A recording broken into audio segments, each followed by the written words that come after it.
Hello and welcome to eBible Fellowship's Evening Bible Studies with your speaker, Chris McCann. If you'd like more information or to hear more studies, visit our website at www.ebiblefellowship.com. And now, with your evening Bible study, here's Chris McCann. Good evening and welcome to eBible Fellowship's Bible study in the book of Revelation. Tonight is study number 2 of Revelation chapter 13, and we're continuing to look at verse 1. And I stood upon the sand of the sea, and saw a beast rise up out of the sea, having 7 heads and 10 horns, and upon his horns 10 crowns, and upon his heads the name of blasphemy. And in our last study, we were looking at the beast coming up, rising up, ascending out of the sea. And we saw how the Bible ties that in with the loosing of Satan at the time of the end, the beginning of the Great Tribulation, that little season when he gathers Gog and Magog together to come against the camp of the saints. And the beast is a name assigned to him by God for the duration of the Great Tribulation. It's used many times in the book of Revelation, and it is a name for Satan's rule. Primarily, maybe there's one verse that doesn't follow along those lines, but overwhelmingly, it is a name that identifies with Satan during the 23-year Great Tribulation period. And he ascended out of the sea, that is, he rose out of the bottomless pit. He ascended out of the pit, just as Revelation 11 verse 7 says, just as Revelation 17 verse 8 says, and he came against the saints. He came against the church. And that's what John, standing upon the sand of the sea, pointed to, as the sand of the sea can be used to refer to the corporate body of Israel or the New Testament church. All right, let's go on in verse 1. And I stood upon the sand of the sea, and saw a beast rise up out of the sea, having 7 heads and 10 horns, and upon his horns 10 crowns, and upon his heads the name of blasphemy. Now this verse reminds us of what we read in the previous chapter, in Revelation 12, in verse 3. It said there, and there appeared another wonder in heaven, and behold, a great red dragon, having 7 heads and 10 horns, and 7 crowns upon his heads. That's very similar language to what we're reading in chapter 13, verse 1. But there's a difference, and it's a major difference. In chapter 12, verse 3, the crowns are on the heads, the 7 heads. But here in verse 1 of Revelation 13, the crowns are on the 10 horns. And that is important, or God wouldn't have made that change. And when we read of the 7 heads, the beast, the dragon, in Revelation 12, that had 7 heads and 10 horns and crowns on its heads, that signified the rule of Satan throughout all time since the fall of man in the Garden of Eden until the very end. Judgment Day, which began on May 21, 2011. Satan would rule as king. He had won the victory over man, and man was given dominion over the earth. Therefore, Satan had dominion over man and over everything man ruled over, and all the kingdoms of this world. And so it was the normal, typical rule of Satan throughout all history. But there would be a change, a drastic change in his rule when we reach the time of the end, Judgment Day, judgment which would begin upon the house of God, the churches, and that's also known as the time of the Great Tribulation. And then the crowns are not on the 7 heads, or said to be on the heads, but they are on the horns, the 10 horns. Now let's look at a couple of verses to see what that might mean. In Daniel 7, beginning in verse 23, it says there, "Thus he said, the fourth beast shall be the fourth kingdom upon the earth, which shall be diverse from all kingdoms, and shall devour the whole earth, and shall tread it down and break it in pieces. And the 10 horns out of this kingdom are 10 kings that shall arise, and another shall rise after them. And he shall be diverse from the first, and he shall subdue 3 kings. And he shall speak great words against the Most High, and shall wear out the saints of the Most High, and think to change times and laws, and they shall be given into his hand until a time and times and the dividing of time." Now, we saw that times, and dividing of time, or times and a half, in Revelation 12. And there I mentioned that the context determines what it means. And here the context is pointing to the Great Tribulation period, which worked out to be in a full 23 years or 8,400 days. And this is the time when the 10 horns are said to be 10 kings that arise. Now let's also take a look at Revelation 17. Revelation 17 has much in common with the book of Daniel in chapter 7. And in Revelation 17, it says, beginning in verse 9, "And here is the mind which has wisdom. The 7 heads are 7 mountains on which the woman sitteth." And we're getting more familiar with that language, the 7 heads of the dragon, of Satan. There are 7 mountains, and mountains in the Bible represent kingdoms. And the woman, who is Babylon, sits over these mountains or these kingdoms and rules. To sit in the Bible indicates rule. And then in verse 10, "And there are 7 kings, 5 are fallen, and 1 is, and the other is not yet come. And when he cometh, he must continue a short space." And that's the 7 periods of reign of Satan's rule over the earth, pointing to the perfect fulfillment of his reign that he had won through conquest over man in the Garden of Eden. And by the time Revelation 17 is being written, towards the end of the 1st century, 5 of these rules had already come and gone, and 1 was, since the cross, that this would be the rule of Satan's binding, as he was bound for the entire church age, and the other is not yet come. That would come at the time of the end of the Great Tribulation, and that would just continue a short space. When Satan is loosed, as we read before in Revelation 20, he's loose for a little season. Well, then in verse 11 it says, "And the beast that was and is not, even he is the 8th, and is of the 7, and goeth into perdition. And the 10 horns which thou sawest are 10 kings, which have received no kingdom as yet, but receive power as kings 1 hour with the beast." Now we get the idea. Now we have the picture. The 10 horns are 10 kings that have not yet received a kingdom, but they will receive power as kings, and kings will rule. They will receive power as kings 1 hour with the beast, and the 1 hour typifies the duration of the Great Tribulation. The Bible likens the Great Tribulation to 1 hour, and the 1 hour represents the whole 23 years.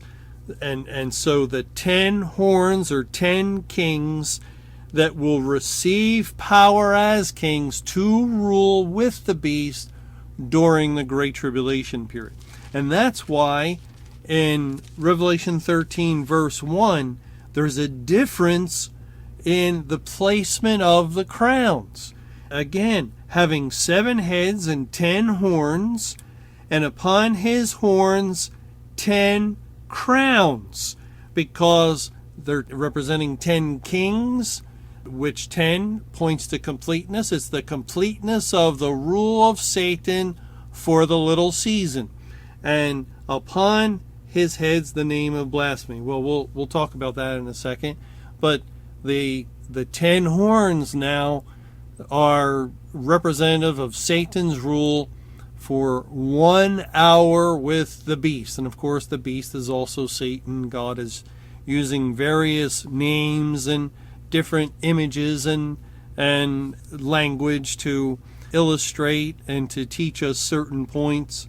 And really the main thrust of what God is saying in Revelation 13 verse 1 is, it is now time for Satan's rule. That's why he's ascending out of the sea. He's loosed. He's no longer in the deep, the bottomless pit.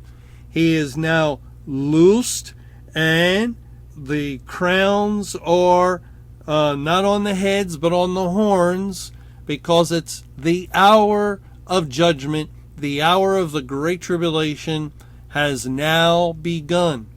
And so he has begun to rule in a far greater way than he has ever ruled before throughout the normative periods of his reign over this earth, over all the previous history of the world. There has never been a time when the world's population has reached the heights in numbers that it's reached at the time of the end, billions of people, and they've never been given up by God like they're being given up at that time, where God has given them up to the lusts of their flesh, to their sinful desires.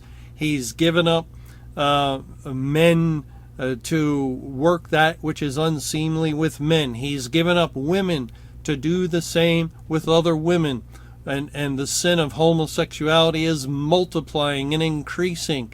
And it's becoming a beacon and a signal to all, because never in the history of the world has that particular sin taken such a forefront or frontal focus. It's never been in the limelight to the degree that it's in the limelight now, and a push is on by the inhabitants of the world to take a sin that has been unanimously, as far as I'm aware, by the nations hidden and rightly said to be in the closet, and people were ashamed of this sin throughout history. It certainly never was said to be a good thing and a moral thing and a right thing, and there was never even the thought of marriage between men and women and women.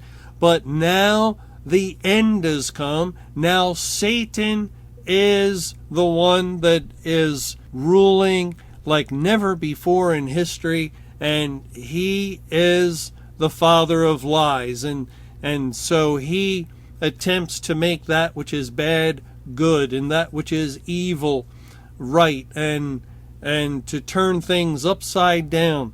And that's just of course one example. There's many other examples where abortion takes off in the world, and the whole world, the nations of the world, think it's a right to actually kill their own children.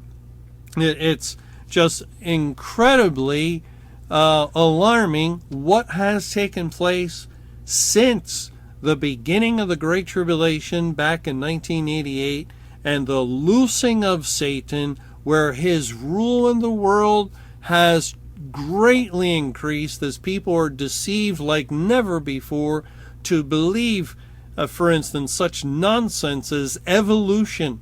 It has just reached the point where it's an accepted truth amongst the places of higher learning in the world, the colleges and universities that ought to know better, because it's nothing more than a far-fetched, ridiculous theory, and yet it's taught as fact. And and every 99% of scientists agree. Well, I just made that number up. It's a high percentage of them, and the most intelligent, the brilliant minds of the world are convinced, this is fact. They have absolutely no proof. It's nothing more than a fairy tale. That's what we call it when a frog turns into a prince. In children's books, it's a fairy tale.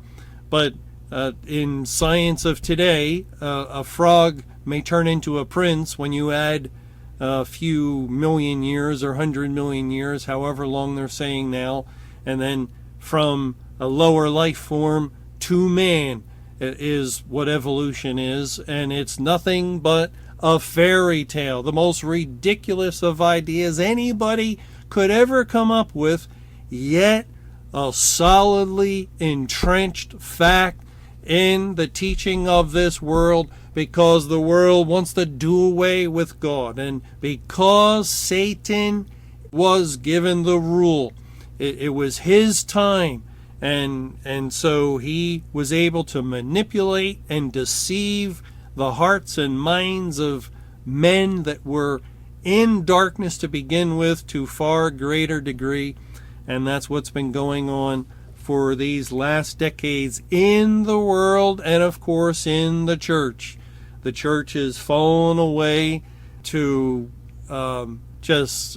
unforeseen depths of spiritual depravity. They have turned from God at just about every point of doctrine. There's not even any sense mentioning all the errors, all of the false gospels, all of the flat-out denials of the truth of the Bible by the corporate church of the end of the world, the church that came under the judgment of God. And yet Satan was instrumental in both. And so he rose to a place of prominence where he was reigning gloriously, as far as he's concerned, gloriously over the hearts of men out in the world who are deceived by these common deceptions of evolution and abortion and homosexuality and you name it. And he's reigning gloriously over the hearts and minds of the unsaved within the churches as he develops his own gospels of speaking in tongues as some sort of sign of the Holy Spirit, or falling over backwards, or holy laughter, or ordaining women to take positions of authority and rule within the church and congregation, and on and on and on. It's all evidence, since these things are unprecedented in history. And, that's obvious. We know that. Anybody can check that out. Go look at church history books, and maybe in time past, of the many hundreds of years of the church age, you may find a few instances, a few mentions of a woman pastor like Jezebel here or there. But it was a rarity. Or finding a mention of a homosexual bishop, I don't think you would be able to find. Or finding just hardly any of the outlandish practices of today's church. Yes, you may. I'll grant that and allow for that. Maybe you could find a couple of instances here in some church that had gone astray over there. But they were rarities. They were few and far between, spread throughout the centuries. Today, they are everywhere.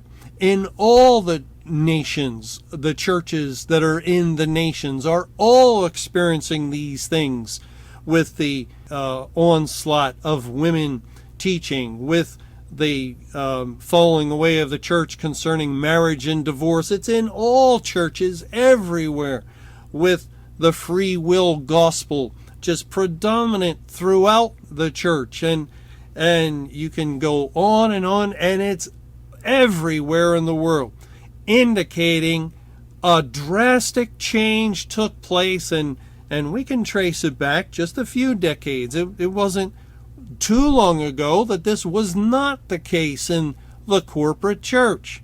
And likewise, those of us that have been alive for any length of time, if we can think back to the 80s or the early 80s, the 70s or the 60s or the 50s, and think of the world out there. Is there any relationship? Is there any ability to recognize this present world with its push to make Sunday like any other day? And it succeeded. Sunday is like any other day. It's a day to play. You can work on Sunday and do whatever you want. You don't hear about stores closing on Sunday hardly. There might be a couple of places that do, because they want to keep the Sunday Sabbath. And that was commonplace just a few decades ago. Or again, look at the situation with crime, with the coldness of men towards their fellow man, the lack of love that is in the world today. Look at the situation with mothers as we hear of what they have done with newborns and in disposing of them, and just the horrible situation that is not in one city, and it's not in one nation, it's in all cities and all nations. The cold-hearted nature of man, where man's heart has grown cold towards keeping the commandments of God. He's waxed cold concerning love of God to any degree, as God would have constrained men in time past to at least give some acknowledgement to his law and commandments, so that there would at least be a basic fear of God to some degree, or a fear that would be in the society, that they would desire to keep God's law to some degree. It's gone.